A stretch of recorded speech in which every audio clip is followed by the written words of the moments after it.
está raiando, breve o Rei virá.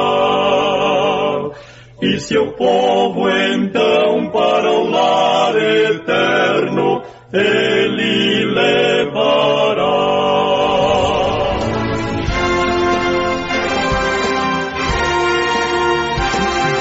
Servos de Deus, a trombeta tocai, breve Jesus voltará.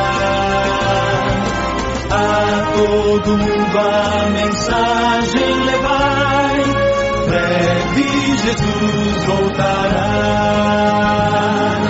Breve virá, breve Jesus voltará. Breve Jesus voltará.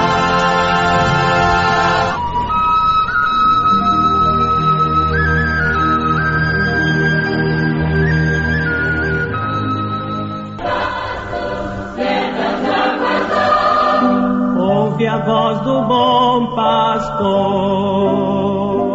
Porque Deus amou o mundo de tal maneira que deu seu Filho unigênito, para que todo aquele que nele crer não pereça, mas tenha a vida eterna. São João capítulo 3, versículo 16.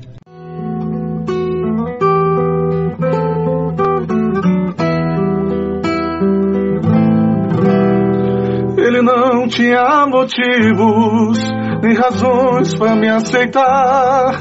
Em mim não havia nada que pudesse o agradar. Pecador por natureza, sempre inclinado ao mal, mesmo assim me aceitou. Sua graça me deu vida quando morto eu estava, em ofensas e pecados. Seu conselho assim o quis, sua escolha soberana me elegeu na eternidade, e por isso estou aqui. Fui escolhido antes que houvesse a luz. Fui escolhido de uma forma especial. É dom de Deus, isto não provém de mim. Foi Ele que assim o quis. Me predestinou e em seguida me chamou. E ao me chamar também me justificou, me justificando, me glorificou. Não fui eu, foi o Senhor. Sua graça me deu vida quando morto eu estava, em ofensas e pecados. Seu conselho assim o quis, sua escolha soberana me elegeu na eternidade, e por isso estou aqui. Fui escolhido antes que houvesse a luz. Fui escolhido de uma forma especial. É dom de Deus, isto não provém de mim. Foi Ele que assim o quis. Me predestinou e em seguida me chamou.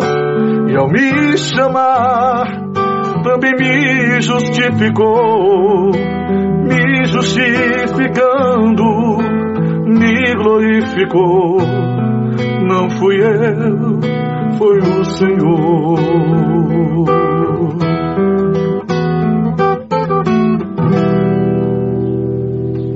Ouvintes,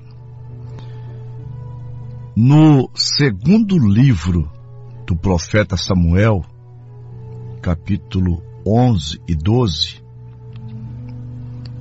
é narrado uma tragédia e também nos é revelado a graça de Deus. O rei Davi, o rei mais famoso da Bíblia, um rei segundo o coração de Deus, ele praticou um adultério com a mulher chamada Betseba. Ele a viu tomando banho, que ele não saiu de sua mente, mandou chamá-la, deitou-se com ela e engravidou. Betseba, então, ficou grávida. Davi chamou Urias, que estava na guerra, para voltar para casa, pensando, Urias vai pensar que é filho dele. Mas Urias veio da guerra, mas não foi para sua casa. Davi, então, manda Urias levar uma carta de volta para a guerra para o general Joabe, levando sim, então, a sentença de sua própria morte, porque na carta estava escrito: põe Urias frente à mãe das batalhas e retire a sua retaguarda, para ele morrer. Morrendo Urias, Davi então toma sua viúva, casa-se com ela e pensava que tudo estava bem.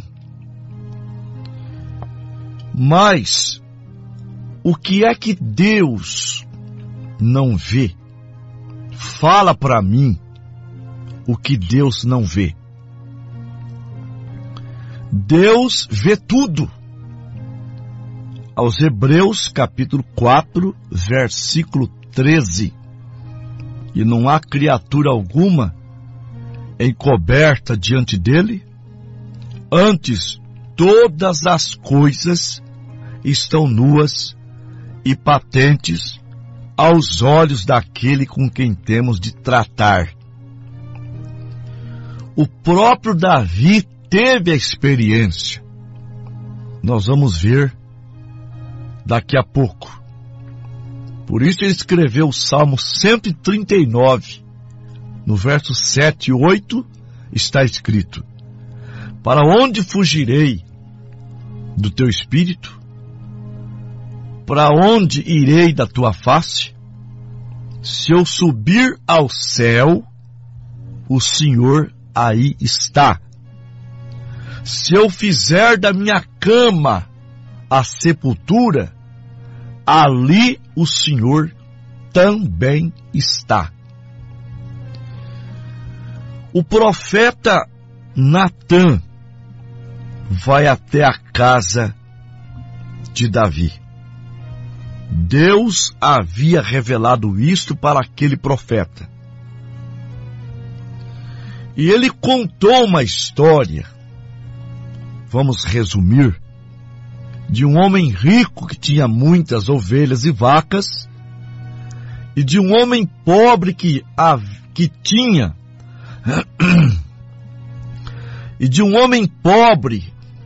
apenas uma ovelha. O rico, então, recebendo uma visita, vai à única ovelha do homem pobre e a toma forçadamente e faz uma festa para o seu amigo. E o profeta Natã conta essa história do homem rico, o homem pobre, para Davi. E Davi fica irado contra o suposto homem e diz: esse homem tem que pagar por sua própria vida. Este homem tem que morrer. O profeta Natã amiúda os olhos e diz: este homem é você. Eu penso que Davi ficou tremendamente abalado.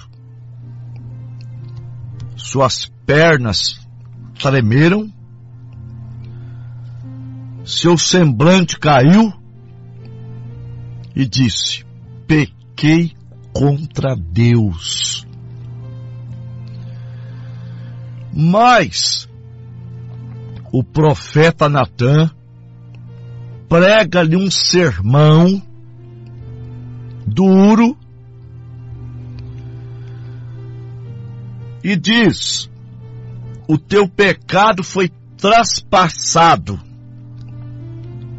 você não morrerá, mas o que você plantou, você vai colher.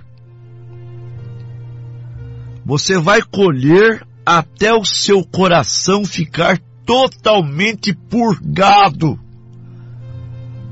Sim, é Bíblia. Aos Gálatas 6, versos 6 e 7. Não erreis.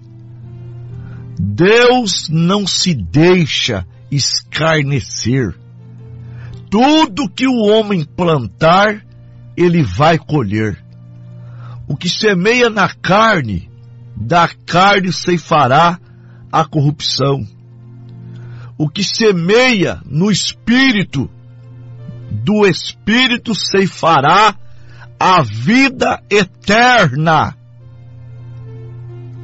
Se você planta um grão, você colhe uma baciada. Então eu quero dizer para você, meu irmão e minha irmã, o pecado não compensa. Sim, uma espada não se apartou da sua casa. Logo após isso, o filho do adultério morreu. Um dos filhos estuprou uma irmã. Um outro filho se doeu e matou o irmão estuprador. O que matou o irmão estuprador, Absalão, toma o trono do seu próprio pai. E Joabe, o general fiel a Davi, vai e mata o filho de Davi, Absalão, e traz-lhe a notícia que o seu inimigo morreu.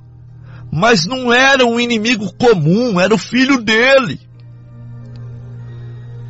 E ele sabia que toda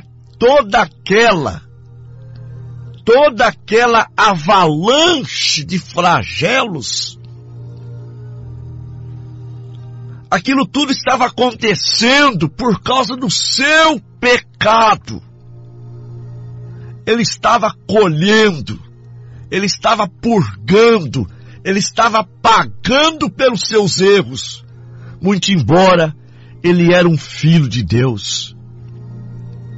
Tem que pagar pelo erro. E ele, com a sua própria palavra, deu a sentença da sua própria morte. Este homem tem que morrer. Mas o profeta disse: não morrerá. A graça tem te salvado. Isso é uma pedra de tropeço para muita gente. O homem, em outras palavras, o homem pintou o 7. O homem errou. E Deus vem e o perdoa. Perdoou-lhe, mas não o isentou de colher o que ele plantou. Agora, devemos lembrar que Deus é soberano. Está escrito em Deuteronômio 32, versículo 39. Vede agora que eu o sou, e mais nenhum Deus comigo. Eu mato, eu faço viver, eu firo e eu saro. Salmo 115, verso 3. O nosso Deus está no céu e faz tudo que lhe apraz. Portanto, sendo ele soberano, a graça surgiu para Davi, e a graça é soberana, porque ela vem de um Deus que é soberano. A graça soberana vem de um que é soberano. E o que é soberano? É aquele que pode fazer o que bem entender e não tem que dar satisfação a ninguém. O soberano pode fazer isso. A graça soberana só pode ser dada por um que é soberano. E Deus é soberano. Então ele pode dar a graça soberana. Portanto, sendo soberano, a graça não tem que pedir a ninguém. Ela não tem que fazê-lo. Ela faz o que deseja. Isto não é maravilhoso? Ela não tem que pedir. Posso eu fazer isto? Posso eu fazer aquilo? Posso eu? Não. Ela não faz isto. Ela o faz de si mesma. A graça é soberana. Portanto, ele pode salvar o mais vil pecador. Ele pode salvar o pior. Ele pode salvar o impuro. Ele pode salvar o imoral. Ele pode curar o mais enfermo que existe na face da terra. Aleluia! Glória a Deus! Ele pode fazer o que quiser. Sim. Ele pode salvar um perdido como eu. Pode salvar um perdido como você. O profeta de Deus diz, William Branham, filho de um bêbado, isto não faz nenhuma diferença. A graça me tem salvado. E eu sou um filho de uma mulher que não prestava. Isso não faz diferença. A graça de Deus te salvou. Ele é soberano. Não tem que perguntar nada a ninguém. Sim, ele salvou uma Maria Madalena, mulher que tinha 7 demônios. Ele salvou uma mulher que já havia dormido com 5 maridos, e já ia para o 6º homem. A graça a salvou. Salvou um Zaqueu, colhedor de imposto e corrupto. Sim. Então, você vê a graça operando até nos últimos instantes da vida de um homem. Aquilo foi provado na cruz, quando lá havia o mais vil dos ladrões. Ele merecia a morte. Deus nunca havia passado por sua mente. Ele nunca havia pensado nada sobre ele. Mas lá na cruz, quando, através daqueles lábios ensanguentados, entre os gemidos, lá veio um som: Senhor, tem misericórdia de mim. E lá veio outro som de volta, através do sangue, lágrimas, agonia. A graça tomou conta e disse: hoje mesmo estará comigo no meu paraíso. A graça fez aquilo. Oh, o que poderia aquele ladrão dizer? Ou o que poderia aquele ladrão fazer? Nada. Não mais do que Adão podia fazer. Não mais do que Eva podia fazer. Não mais do que eu e você pode fazer. E não mais do que a humanidade toda poderia fazer. Mas através da graça, da misericórdia desse Deus riquíssimo, a graça pode fazer algo a respeito disso. Ela o faz. A graça de Deus, a soberania da graça de Deus, veio aquele ladrão que estava morrendo. Hoje mesmo estará comigo no paraíso. Pense no amor e na graça, como se fossem irmãos gêmeos. Você não pode ter graça sem ter amor. Eles são irmãos gêmeos. Exatamente correto. Antes que você possa ter graça, você tem que ter amor. Antes que você possa realmente mostrar favor a alguém, você tem que amá-lo. Certo ou errado, você tem que amá-lo de qualquer maneira. Vem? Então a graça e o amor são irmãos gêmeos, inseparáveis, porque Deus amou o mundo de tal maneira que deu seu Filho unigênito para que todo aquele que nele crer não pereça, mas tenha a vida eterna. E esta graça está estendida a mim e a você. Não importa o que você tenha feito, falado, praticado, a graça de Deus age a seu favor. A graça de Deus te livra da morte, te coloca como um filho e uma filha de Deus. Tão somente você aceitá-lo de todo o teu coração. Vamos orar. Maravilhoso Deus e nosso Pai, que graça, que coisa tão maravilhosa. Meu Deus, que a tua graça possa entrar nos corações dos nossos ouvintes, possa puxá-los para o teu seio. E eu sei que ao puxá-los, receberão um abraço salvador, um abraço curador, um abraço restaurador.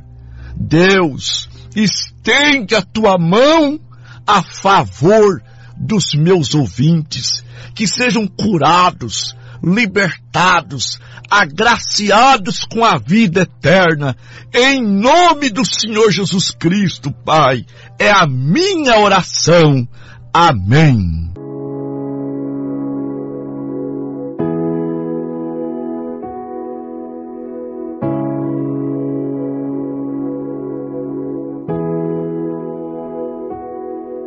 Me tomaste em teus braços e me deste salvação. Teu amor tens derramado em meu coração. Não sei como agradecer-te pelo que tens feito a mim. Eu só posso dar-te agora a minha canção. Graças, graças, Senhor, graças eu te dou, Jesus. Graças, graças, Senhor, graças eu te dou, Jesus.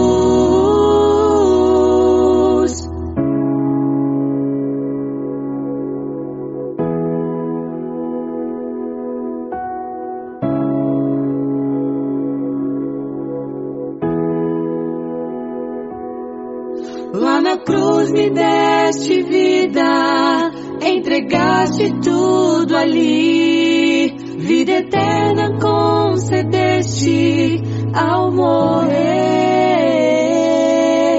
Em teu sangue tenho acesso ao trono celestial, posso entrar confiantemente ante a ti. Oh, oh, oh, graças, graças, Senhor, graças eu te dou, Jesus. Graças, graças, Senhor, graças eu te dou, Jesus. Graças, graças, Senhor, graças eu te dou, Jesus. Graças, graças, Senhor, graças eu te dou, graças eu te dou, Yeshua.